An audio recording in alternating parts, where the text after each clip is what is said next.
बिस्मिल्लाहिर्रहमानिर्रहीम। Dear students, आज हम स्टार्ट करेंगे क्लास 10th केमिस्ट्री का चैप्टर नंबर 10। टाइटल है जिसका एसिड्स बेसिस एंड सॉल्ट्स। तो chapter number 10, the title of chapter is acids bases and salts. Chapter का जो स्टार्ट हो रहा है वो एसिड्स और बेस के कॉन्सेप्ट से हो रहा है। उसके बाद पीएच का टॉपिक है, पानी की सेल्फ आयनाइजेशन के बारे में थोड़ी सी हमने बात करनी है। और उसके बाद फिर हमने डिफरेंट एसिड बेस को इंडिकेटर्स से जो हम आइडेंटिफाई कर सकते हैं उनकी बात होगी। और फिर लास्ट जो होगा वो हमारा सॉल्ट्स के मुतालिक जो टॉपिक होंगे वो उनमें हमने डिस्कस करना है। तो सबसे पहले अगर हम एसिड्स और बेसिस की बात करें तो जितने भी केमिकल कंपाउंड्स होते हैं तो उनकी कुछ खास करैक्टरिस्टिक्स होती हैं जो उनको एसिड या बेस या न्यूट्रल, एक तीसरी भी चीज़ होती है, उस कैटेगरी में फॉल करवाती है। तो क्योंकि हमारा चैप्टर जो है वो एसिड्स और बेसिस और सॉल्ट्स के मुतालिक है, तो जो आपके इनिशियल टॉपिक है बिल्कुल स्टार्ट में है वो दरअसल एसिड्स और बेस की प्रॉपर्टीज़ यानी करैक्टरिस्टिक्स की बात होगी। तो सबसे पहले अगर हम एसिड और बेस की करैक्टरिस्टिक्स की बात करें, प्रॉपर्टीज़ की बात करें और हम अगर कंट्रास्टिंग के तौर पे पढ़ें, तो अगर मैं एसिड और बेस के दरमियान अगर मैं लिखना चाहूँ, डिफरेंस लिखना चाहूँ या करैक्टरिस्टिक्स को मैं डिफ्रेंशिएट करना चाहूँ, तो सबसे पहले आपको याद होना चाहिए कि जो सबसे पहली प्रॉपर्टी मैं डिस्कस करूँगा वो डिस्कस करूँगा टेस्ट। तो देखें, जो एसिड्स होते हैं इनका जो जायका होता है वो खट्टा होता है, सॉर टेस्ट होता है। और जो बेसिस होती हैं उनका जो टेस्ट होता है वो कड़वा होता है, बिटर होता है। तो टेस्ट में इन दोनों में फ़र्क ये होता है कि जो एसिड्स हैं they are sour in taste and the bases they are bitter in taste. तो यानी एसिड और बेस को टेस्ट के हिसाब से हम आइडेंटिफाई कर सकते हैं। एसिड को उर्दू में तेज़ाब कहा जाता है और बेसिस को उर्दू में असास कहा जाता है। तो यानी तेज़ाब और असास के डिफरेंसेस हम डिस्कस कर रहे हैं जिनको हम एसिड और बेस कहते हैं।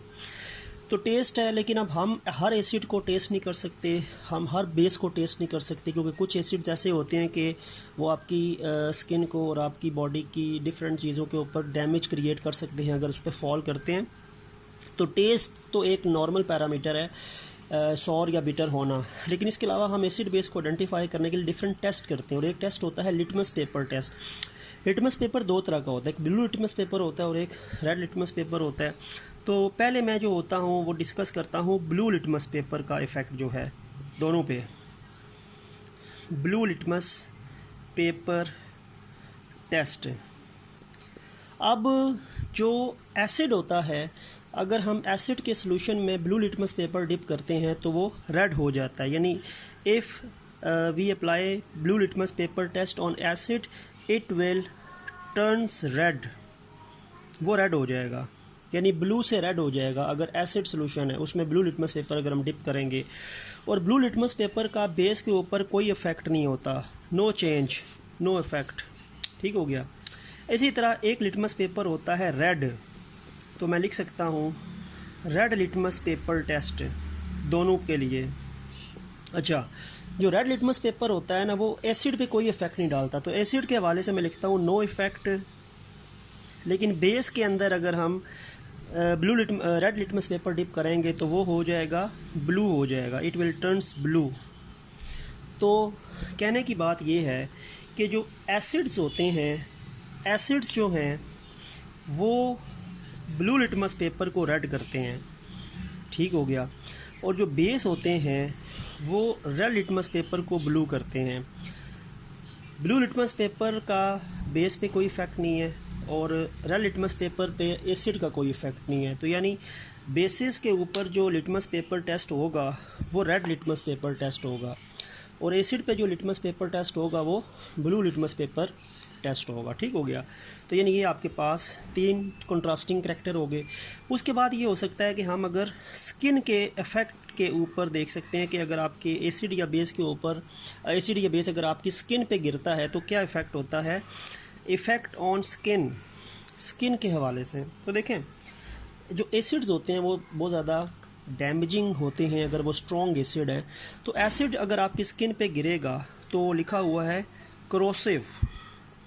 करोसिव का मतलब होता है कि ये आपकी जिल्द को जला देगा, आपकी स्किन के ऊपर ज़ख़म कर देगा, उस पर यानी स्किन आपकी जो होगी वो उसके ऊपर बर्निंग इफ़ेक्ट होगा और वो हार्ड होगी, यानी वो ज़ख्मी हो जाएगी, ठीक है। लेकिन जहाँ तक ताल्लुक़ है बेस का, अगर बेस और स्ट्रॉन्ग बेस अगर स्किन के ऊपर गिरती है तो वो टिश्यूज़ को डैमेज करेगी, यानी इट हार्म स्किन टिश्यूज़। अच्छा देखें, अब एसिड तो आपकी स्किन को जला देगा ना, वो तो ज़ख़म कर देगा, लेकिन बेस आपकी स्किन को जलाएगी नहीं। बेसिकली बेस के अंदर होते हैं हाइड्रोक्साइड आयन, OH आयन्स। वो जब आपकी स्किन पे गिरते हैं या जब आपके मसल्स पे गिरते हैं तो वो आपके मसल्स और स्किन में मौजूद जो प्रोटीन्स होती हैं उनसे के साथ रिएक्ट करेंगे और उसको थोड़ा सा स्वेल कर देंगे और स्वेलिंग हो जाएगी, ठीक है। तो यानी बेसिस आपकी स्किन की प्रोटीन्स, हमारी स्किन में डिफरेंट प्रोटीन्स होती हैं जो स्किन को बनाती हैं, तो बेसिस जो होती है वो हमारी स्किन प्रोटीन के साथ मिल के उसको स्वेल करती हैं, तो थोड़ी बहुत आपकी स्किन के जो टिश्यूज़ होते हैं वो हार्म होंगे, डैमेज होंगे, स्वेलिंग हो जाएगी। लेकिन जो एसिड्स होते हैं वो आपकी स्किन को जला के रख देते हैं, इसीलिए करोसिव इफेक्ट होता है। और बिल्कुल लास्ट पॉइंट जो है that is about electrical conductivity. Electrical conductivity, अच्छा अब इलेक्ट्रिकल कंडक्टिविटी से क्या मुराद है? इलेक्ट्रिसिटी पास करने की सलाहियत। अब देखें, अब हम यहाँ पे बात करते हैं कि अगर आपके पास एसिड या बेस का सॉल्यूशन बना हुआ है, एक्वस स्टेट में बना हुआ है, तो अगर हम उसमें से इलेक्ट्रिकल करंट गुजारना चाहें तो आइदर वो इलेक्ट्रोलाइट होगा या नॉन इलेक्ट्रोलाइट होगा। तो देखें, अगर हम किसी सॉलिड में से करंट गुजारते हैं तो वो कंडक्टर होता है, अगर सॉल्यूशन से गुजारते हैं तो वो इलेक्ट्रोलाइट होता है, और अगर हम किसी सॉलिड से करंट नहीं गुजरता तो वो इंसुलेटर या नॉन कंडक्टर है, और अगर किसी सॉल्यूशन से करंट नहीं गुजरता तो वो नॉन इलेक्ट्रोलाइट है। जहाँ तक ताल्लुक़ है एसिड और बेस के सॉल्यूशन की इलेक्ट्रोलाइटिक प्रॉपर्टी की, तो ये दोनों इलेक्ट्रोलाइट हैं। एसिड के सॉल्यूशन से भी इलेक्ट्रिकल करंट गुजरता है और बेस के सॉल्यूशन से भी इलेक्ट्रिकल करंट गुजरता है, तो ये दोनों जो हैं वो इलेक्ट्रोलाइट है। तो हम कह सकते हैं कि जो एक्वस सॉल्यूशन होता है, एसिड का भी एक्वस सॉल्यूशन और बेस का भी एक्वस सॉल्यूशन, तो एक्वस सॉल्यूशन एसिड का है या बेस का है, both of them are electrolyte. ये भी इलेक्ट्रोलाइट है और ये भी इलेक्ट्रोलाइट है। दोनों के एक्वस सॉल्यूशन में से करंट पास हो जाएगा, करंट गुजर जाएगा, ठीक है, क्योंकि इन दोनों को अगर हम एक्वस सॉल्यूशन में डिज़ोल्व करते हैं एसिड्स या बेसिस को, तो ये आयनाइज हो जाते हैं, आयंस बन जाते हैं, और आयंस की फॉर्मेशन जो होती है वो फिर इनमें से इलेक्ट्रिकल करंट की जो आप कह सकते हैं कि मूवमेंट होती है उसको अलाउ करती है, ठीक हो गया। तो दोनों इलेक्ट्रोलाइट है, दोनों के सॉल्यूशन, दोनों को एक्वस मीडिया में डिज़ोल्व करेंगे, दोनों के सॉल्यूशन में से करंट गुजरेगा। स्किन पे एक का इफेक्ट बर्निंग इफेक्ट है, एक का स्किन के टिश्यूज़ को थोड़ा सा हार्म करेगा। रेड लिटमस पेपर एसिड को इफेक्ट नहीं करेगी, लेकिन रेड लिटमस पेपर ब्लू हो जाएगा बेस में, ब्लू लिटमस पेपर एसिड में रेड होगा, बेस पे कोई इफेक्ट नहीं होगा, और टेस्ट दोनों का डिफरेंट है, सॉर और बिटर। तो these are basically the characteristics या properties of the acids and bases. तो अगर आपको क्वेश्चन आता है कि write the characteristics properties of acids, तो आप सिर्फ एसिड वाले लिखेंगे। अगर क्वेश्चन आता है right the characteristics of basis, तो सिर्फ बेसिस वाले लिख दें। अगर दोनों की बात होती है कि right characteristic properties of acids and bases, तो आप इस तरह लाइन लगा के दोनों को कॉन्ट्रास्टिंग में भी लिख सकते हैं। और क्वेश्चन ऐसे भी बन सकता है कि differentiate between the properties of acids and bases, तो आपका ये टॉपिक इस तरह कवर हो सकता। तो ये स्टार्टिंग टॉपिक था। इसके बाद जो टॉपिक है that is about the concept, first concept of acids and bases. तो सबसे पहले जो एसिड और बेस के मुतालिक कॉन्सेप्ट पेश किया गया, वो कॉन्सेप्ट जो था वो कहलाता है आर्हीनियस, नाम है उसका Arrhenius concept of acids and basis. Acids और बेस को डिफ़ाइन एक्सप्लेन करने के डिफरेंट ड्यूरेशंस में, डिफरेंट टाइम्स में डिफरेंट कॉन्सेप्ट्स दिए गए। तो सबसे पहला कॉन्सेप्ट जो था वो 1887 में स्वीडन से ताल्लुक़ रखने वाला केमिस्ट था, स्वीडन वाले पीपल्स को हम स्वीडिश कहते हैं।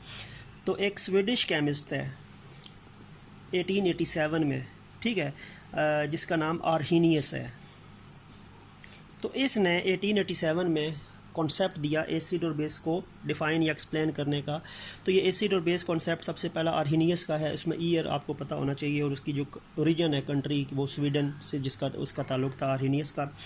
इसका जो सारा का सारा कॉन्सेप्ट है वो कहता है कि एक्वस मीडियम में डिज़ोल्व करने के नतीजे में जो सब्सटेंस आपको एच पॉजिटिव आइन देगा वो एसिड है, और एक्वस मीडियम में डिज़ोल्व करने के नतीजे में जो सब्सटेंस आपको OH नेगेटिव आइन देगा वो बेस है। तो मैं डिफ़ाइन कर सकता हूँ एसिड और बेस को अकॉर्डिंग टू आर्हेनियस। तो एसिड में ये है, अकॉर्डिंग टू आर्हेनियस एसिड है, मैं लिख सकता हूँ कि a substance that dissolve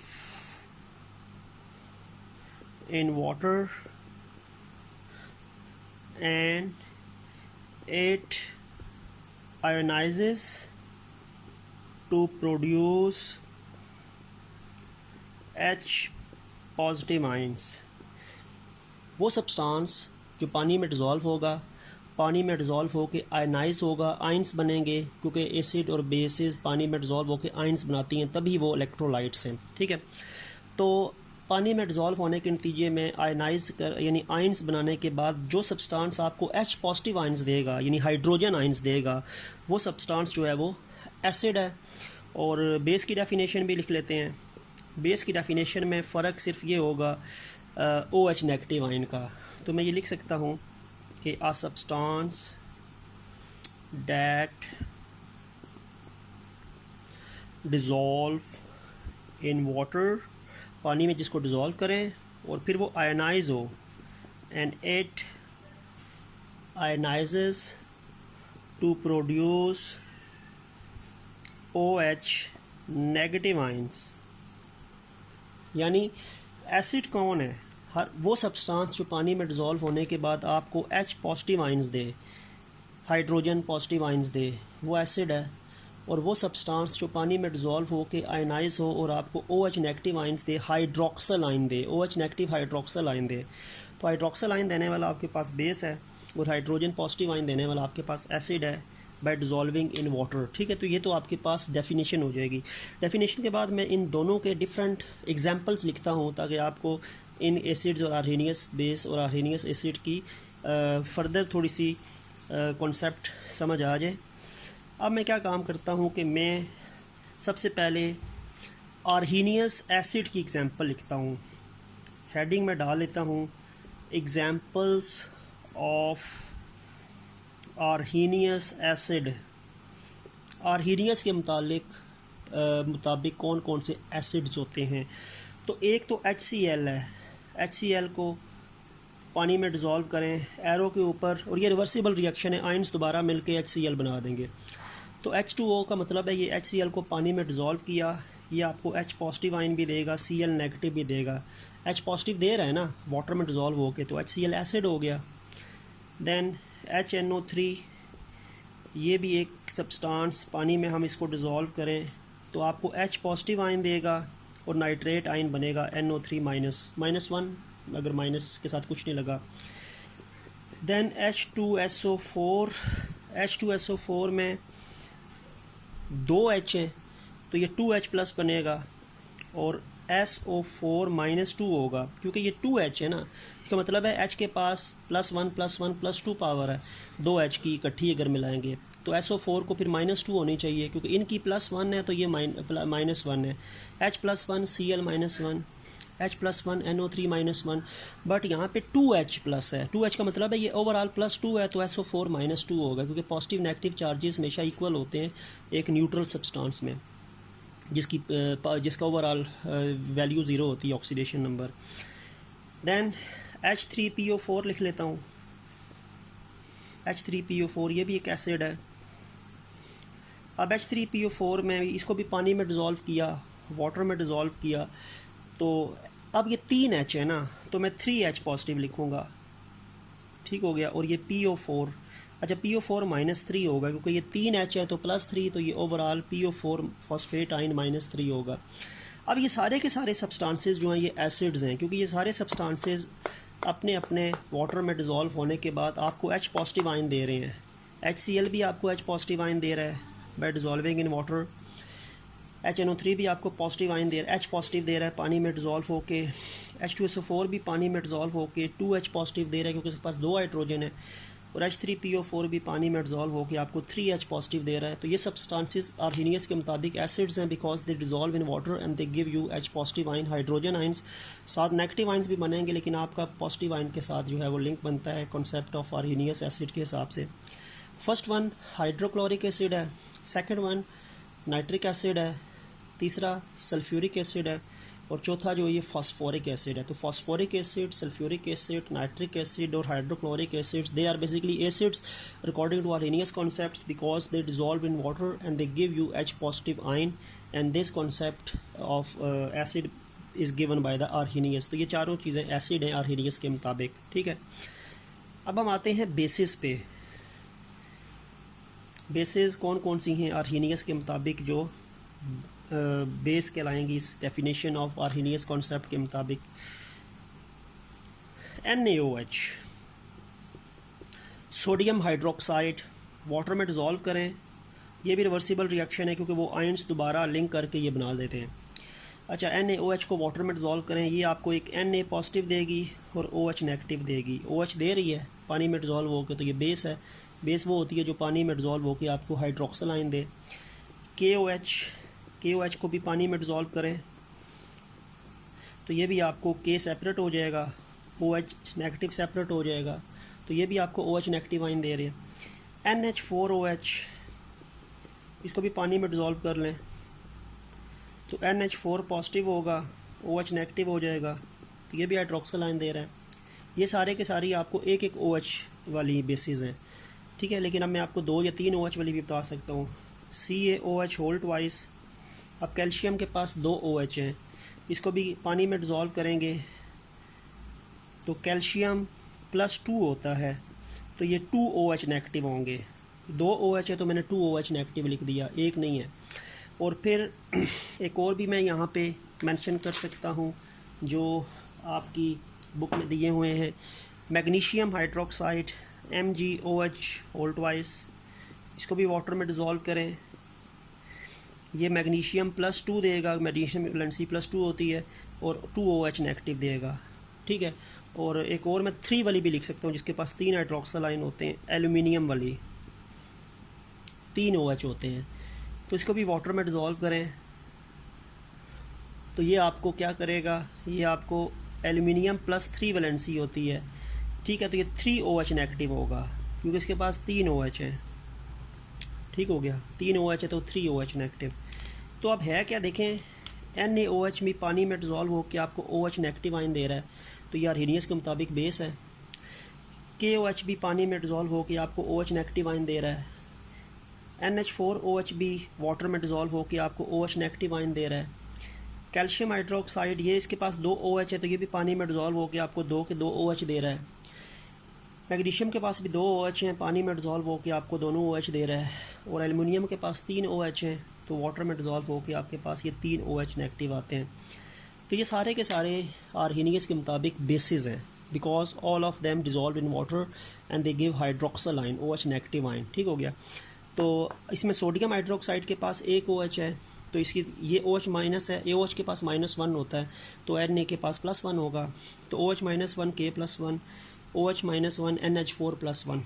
calcium hydroxide के पास 2 हाइड्रोक्सल हैं तो ये 2 OH बन रहे हैं, तो 2 OH का मतलब है -1 -1 -2 हो जाएगा तो ये +2 होगा।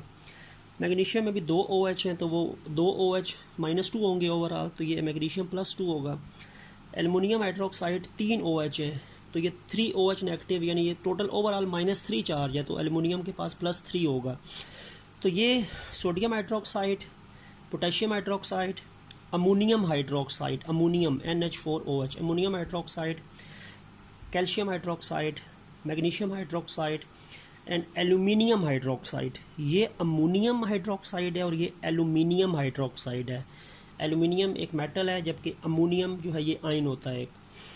तो ये 6 के 6 जो हैं ये बेसिस हैं अकॉर्डिंग टू आर्हीनियस कॉन्सेप्ट, और क्योंकि ये सारे पानी में डिज़ोल्व होके अपने रिजल्टेंटली जितने भी OH होते हैं वो आपको सेपरेट करके दे देते हैं। और OH नेगेटिव होंगे तो साथ पॉजिटिव आयन भी बनेंगे, लेकिन हमने सिर्फ नेगेटिव आयन्स की बात करनी है जो आर्हीनियस के मुताबिक आपको डिज़ोल्व होके देते हैं, ठीक हो गया।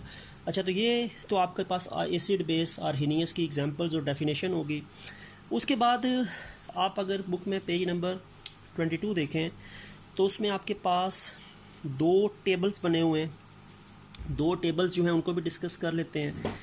उन 2 टेबल्स के अंदर क्या है, आर्हीनियस के मुताबिक जो एसिड्स हैं उनकी कुछ यूजेस लिखी हैं, और बेस के मुताबिक जो एसिड्स हैं उनकी बेसिस यानी आर्हीनियस के मुताबिक जो बेसिस हैं उनकी भी कुछ यूजेस लिखी हैं।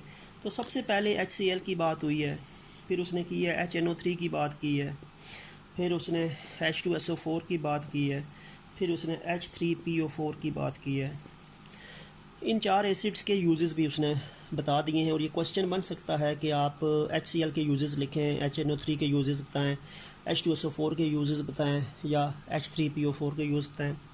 HCl हाइड्रोक्लोरिक एसिड है, और हाइड्रोक्लोरिक एसिड जो है इसके HCl फार्मूला है इसका, और इसके यूजेस ये होते हैं कि ये मेटल्स को क्लीन करने के काम आता है। मेटल्स के ऊपर अगर कोई एक एक्स्ट्रा लेयर लग जाती है जिससे उनकी शाइनिंग मुतासिर होती है, तो उन मेटल को अगर हम HCl उसके ऊपर अप्लाई करें तो उसकी शाइनिंग अपीयरेंस दोबारा आ जाएगी। तो मेटल जो हैं वो पहली बात है कि उसकी शाइनिंग या क्लीनिंग के लिए you have to use acid which is hydrochloric acid. और इसके अलावा it is also used in bricks, इंटों के बनने में यूज़ होता है।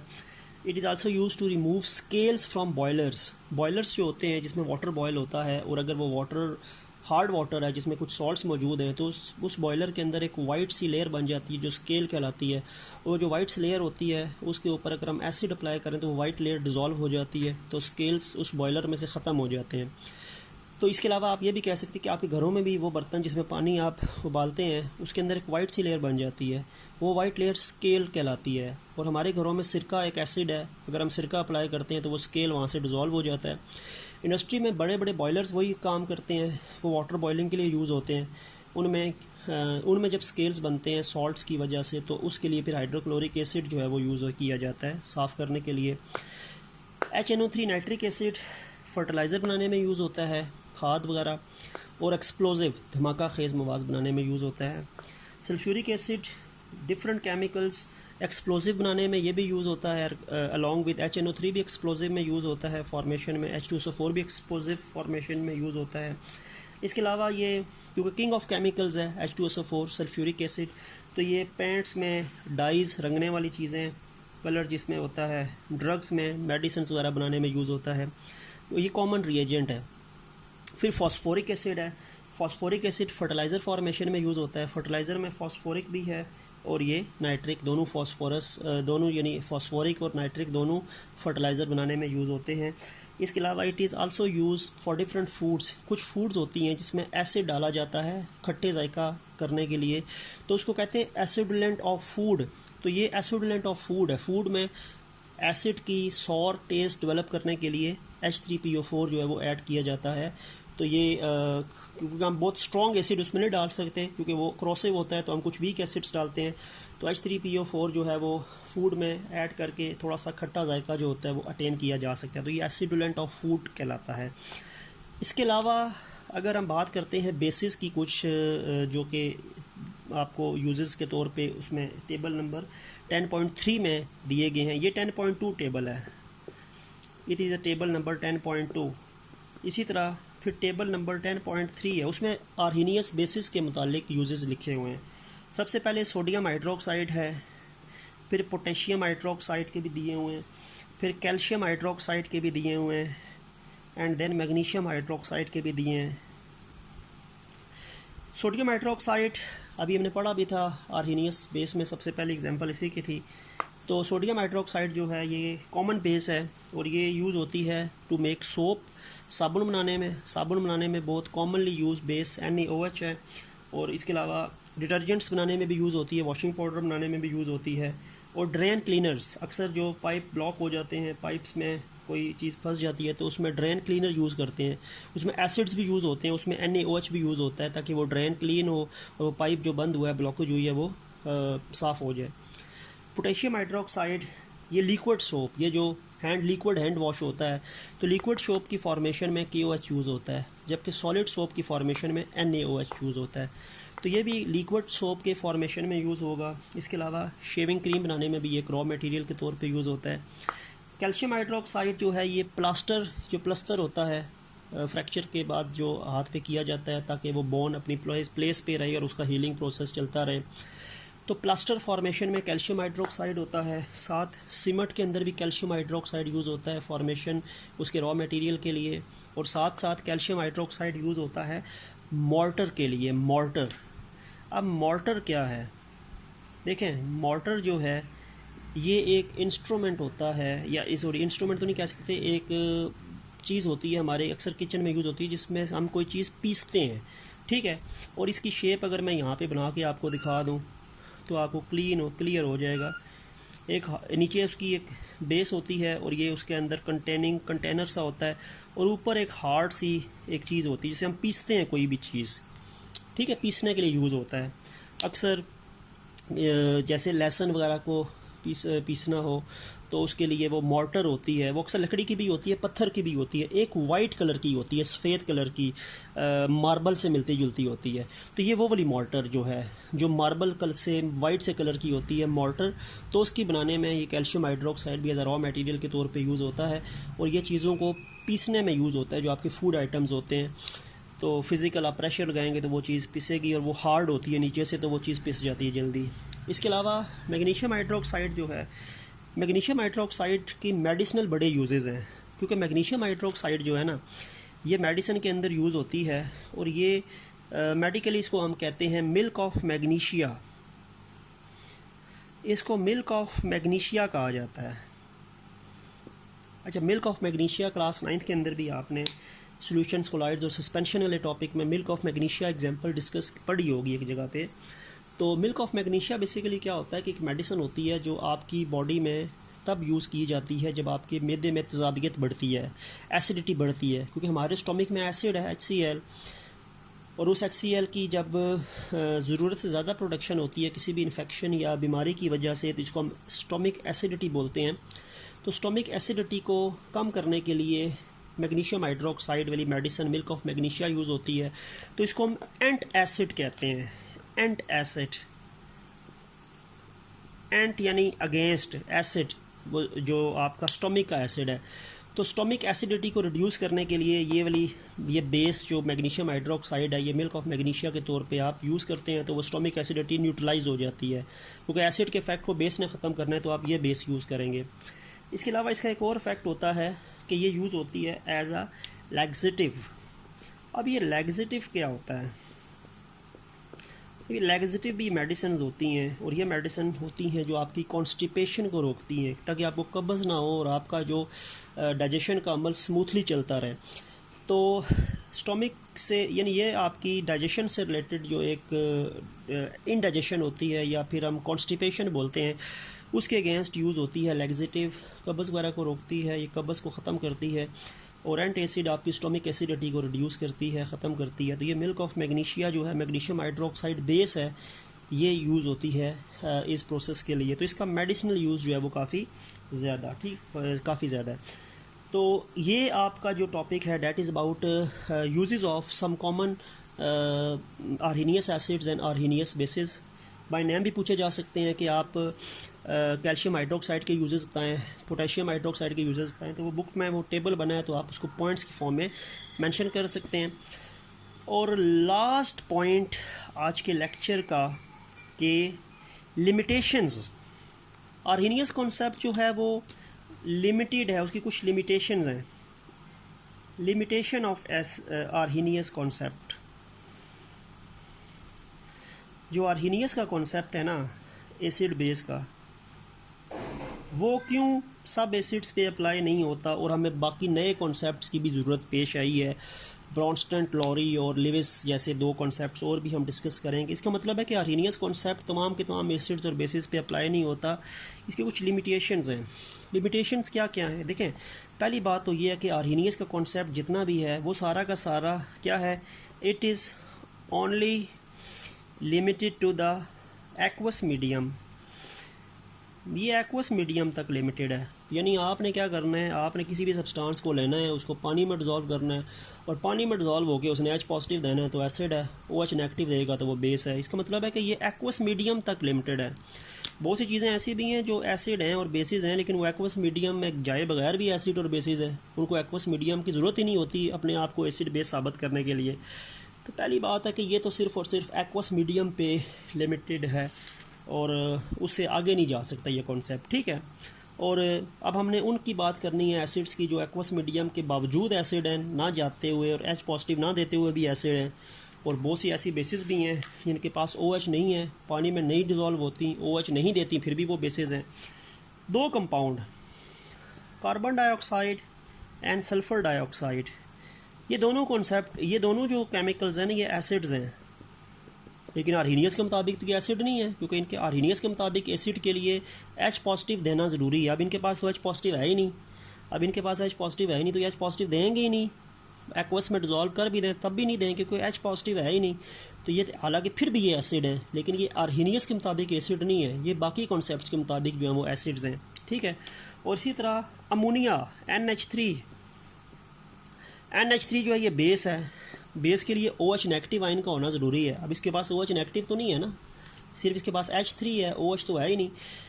तो ये दोनों केमिकल्स एसिड्स हैं, हालांकि इनके पास H पॉजिटिव नहीं है और ये वाटर में डिज़ोल्व होकर H पॉजिटिव दे ही नहीं सकते, लेकिन ये फिर भी एसिड है।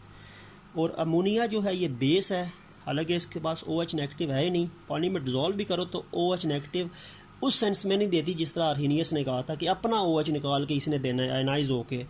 आयनाइज होके तो नहीं दे सकती, क्योंकि इसके पास OH है ही नहीं, अपना आयंस OH नहीं निकाल सकती है।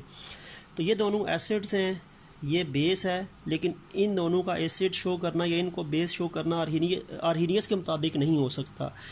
तो इनके लिए फिर इन जैसे चीज़ों को एसिड साबित करने के लिए और इस ऐसे चीज़ को बेस साबित करने के लिए और एक्वस मीडियम के अलावा किसी और मीडियम में एसिड और बेस को एक्सप्लेन करने के लिए फिर बाकी कॉन्सेप्ट्स दिए गए, जिसमें हम ब्रोंस्टन लॉरी और साथ साथ हम लिविस कॉन्सेप्ट की भी डिस्कशन जो है वो नेक्स्ट लेक्चर में करेंगे। तो आज का जो हमारा टॉपिक था that is about the acid base की general characteristics and then Arrhenius concept of acid and base. फिर उसमें आर्हीनियस एसिड और बेस के कुछ एग्जांपल्स की हमने यूजेस पढ़े और देन लास्ट में हमने लिमिटेशंस बता दी। और उसके बाद हम लिमिटेशंस क्योंकि आपको पता होंगी तब हम बाकी कॉन्सेप्ट की बात कर सकते हैं, क्योंकि इस लिमिटेशंस की वजह से हमने फिर बाकी कॉन्सेप्ट्स पढ़ने, और ये लिमिटेशंस ना होती तो हम इसी कॉन्सेप्ट के ऊपर ही डिपेंडेंट होते और इसी के मुताबिक हम तमाम एसिड बेस को आर्हीनियस के मुताबिक ही जानते। ठीक हो गया। तो आज तक का लेक्चर इतना ही है। इंशाल्लाह नेक्स्ट वीडियो में हम रिमेनिंग कॉन्सेप्ट्स जो हैं एसिड बेस के उनके साथ आपकी सामने इंशाल्लाह हाजिर होंगे। तब तक के लिए अल्लाह हाफिज़।